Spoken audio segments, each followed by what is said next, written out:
Mr. President. I rise as the ranking member of the Commerce, Justice, Science, and Related Agencies Appropriations Subcommittee, known around here as CJS, to discuss the funding of critical national programs provided to those agencies for fiscal year 2026. This is one of the appropriation bills that's before the Senate right now. And I want to thank Senator Moran, the chairman and my partner on the CJS subcommittee, and his staff, Brian Daner, Kevin Wheeler, and Rachel Taylor, for working closely with me and my team to produce this important final bill for consideration of the Senate. And I want to thank House CJS Chairman Hal Rogers and Ranking Member Grace Meng and their staffs as well.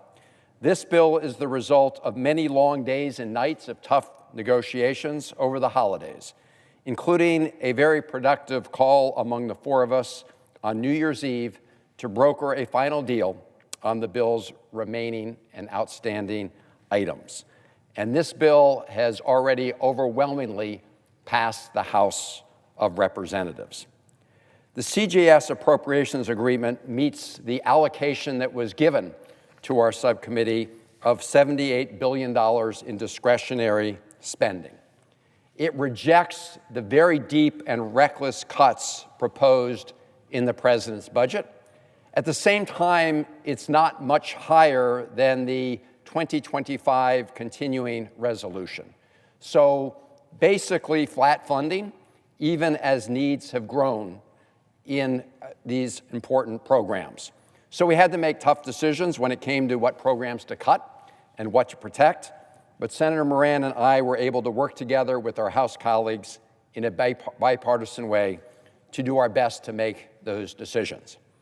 I must say, this is not the bill I would have written if I were doing it on my own, but it is the result of negotiations. And as we know, Republicans currently control every branch of government, majorities in the House and the Senate, and of course, control of the White House. But this bill, while not what I would have written alone, will ensure that Congress, and not Donald Trump or Russ Vought, decides how taxpayer dollars get spent for the agencies covered in this bill. So I'm happy to report to my colleagues that the CJS conference bill before us is a strong bipartisan one that rejects the very devastating misguided funding cuts and program eliminations that had been advanced and suggested by President Trump. And it rejects dozens and dozens of extreme poison pill riders that have been proposed by our House Republican colleagues. It does make smart and targeted investments in a wide range of critical initiatives that affect the lives of all of our fellow Americans. It prioritizes keeping our communities safe. It advances American leadership in science and innovation. It boosts economic opportunities around the country, including through the Manufacturing Extension Program. And it funds vital initiatives at federal agencies in my home state of Maryland, from scientific research at NASA Goddard to operations at NOAA and NIST to preparations for the next census. Through the Department of Commerce, we maintain the current generation of NOAA weather and climate satellites, and we invest in next-generation satellites that will track severe weather. We also promote American businesses and exports through Department of Commerce efforts. We also help the agencies like NIST that are creating the cybersecurity and AI standards for the future. Through NOAA, we're also enabling sustainable management of ocean resources that are so vital to our fisheries and to commerce throughout our country. To promote American innovation and scientific discovery, the bill provides just over $8 billion for the National Science Foundation, sparing it from the 57% cut sought by President Trump. Colleagues, we cannot expect to maintain our cutting edge in science and discovery with respect to and stay ahead of our competitors if we're not making the investments, the vital investments in research through the National Science Foundation. The bill funds NASA at just over $24 billion to explore the solar system, to advance our understanding of climate change, to promote innovation and sustainability in aeronautics, and to protect our planet. This is another area where we rejected very deep cuts proposed by the Trump administration, including the 47% cut they had proposed to NASA's science budget. Colleagues, we won't have a space program if we don't understand what's happening in space and get to the fundamentals of science in space. You cannot have one without the other, and so we reject those cuts. The president's budget would have wrecked the exciting work being done right now at Maryland's Goddard Space Flight Center, where they're completing what's known as the Nancy Grace Roman Space Telescope.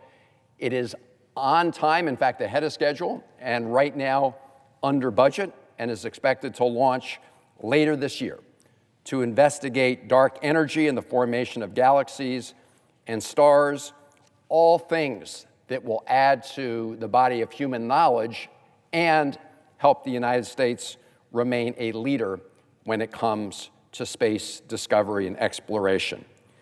The next step would be the development of the Habitable Worlds Observatory that can answer the fundamental question of whether we are alone in the universe.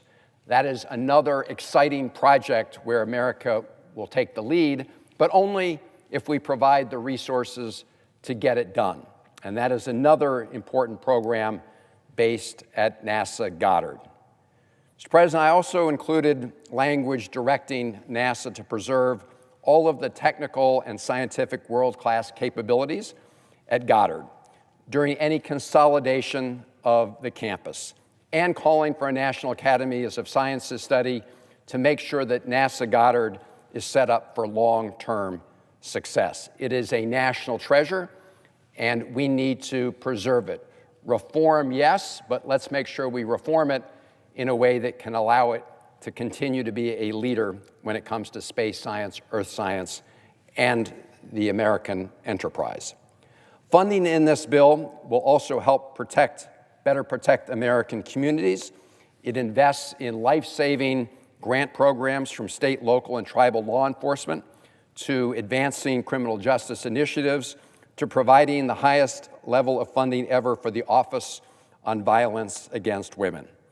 Mr. President, in addition to these funding priorities, the bill also includes language I worked on to address the Trump administration's ongoing efforts to set aside and ignore the decades-long site selection process for a new FBI headquarters.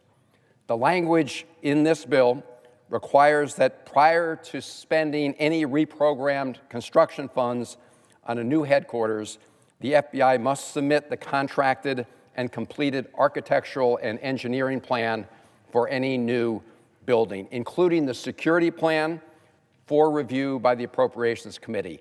I think we would all agree that it's essential that the men and women who work at the FBI have a headquarters that meets the security requirements that have been set out for it over the last 15 years to 2 decades, which is level 5 security. It's the highest level of security, given the very sensitive work that the FBI does on behalf of our country. This language is important to reasserting Congress's oversight role in a large and expensive project and ensuring that the new headquarters meets the mission and security needs of the men and women of the FBI. And I want to thank Senator Moran for working with me on this provision. As I said earlier, this bill is not perfect. It does, however, include guardrails to safeguard the Congress's powers when it comes to spending the taxpayer dollars, at least within the domain of the agencies in this particular appropriations bill. And that is one of the very important features of this legislation compared to what we would otherwise see in a straight continuing resolution.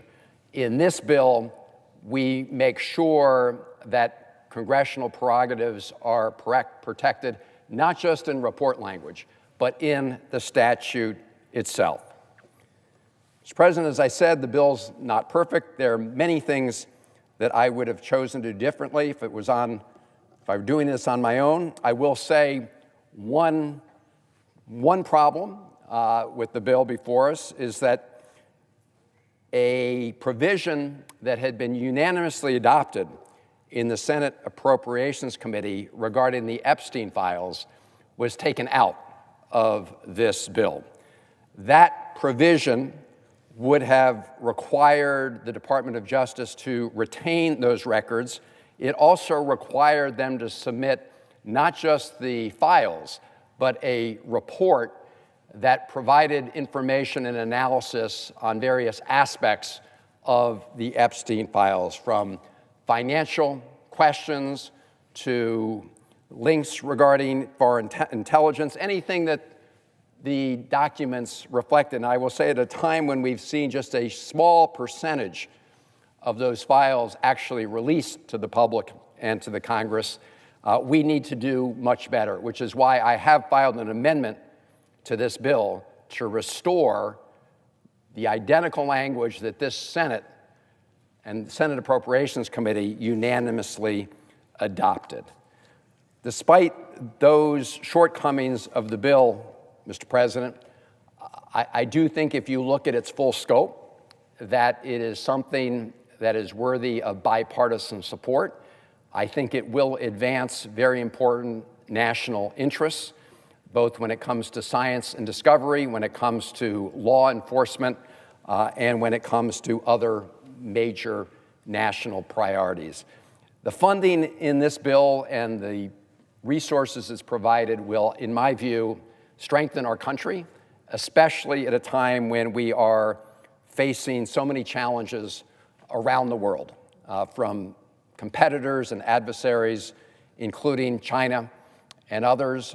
We need to make sure that the United States invests in the future of our people and the future of our country.